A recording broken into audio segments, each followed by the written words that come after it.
So we're back in the walled garden, and that's because last time we filmed, I went on and on about plants. So we'll take a look at some of the things we didn't get to last time around. So we've moved over to the west side of the garden, or what we call the west border, and a nice little vignette with this knockout rose. That's all it is. The knockout rose from Home Depot, I think, is where we bought that one.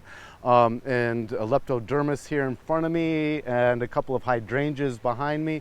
But the plant that is really interesting to me right now is this Indigofera, AMBLYANTHA.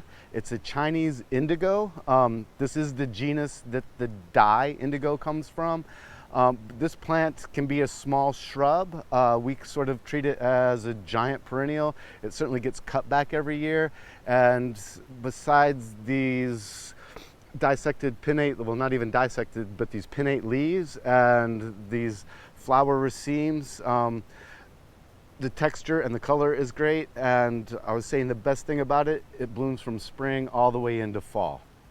So a big player in our late summer fall border is this Lespedeza, THUNBERGII Gibraltar.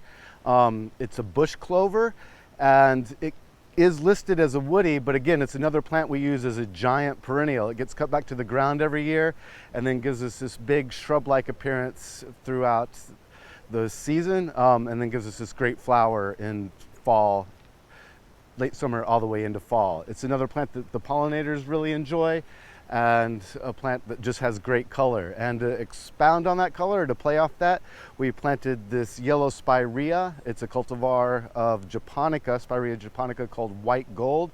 Has really nice flowers in the spring, and although it's a bit beat up from this summer, this yellow foliage. To highlight a different texture with the yellow foliage, we have this Cotinus. It's called Golden Spirit. It's a plant that we use as a cutback every year, and we get this really sharp vertical growth. Otherwise, it would be a really big tree, and you would actually get the smoke flowers that would be on it, but you would lose some of the foliage intensity, the color of the foliage. And we have that nestled in.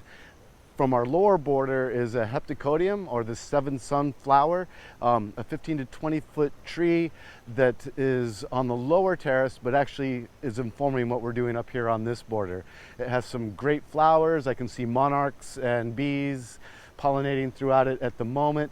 And even better than the flowers, once we get a bit of a frost or closer to fall, it gets these great purple pink bracts, which I think are even more showy than the flower alone. So another area of the border that's really starting to exemplify what we have to look forward to this fall is here with this Hydrangea Pinky Winky.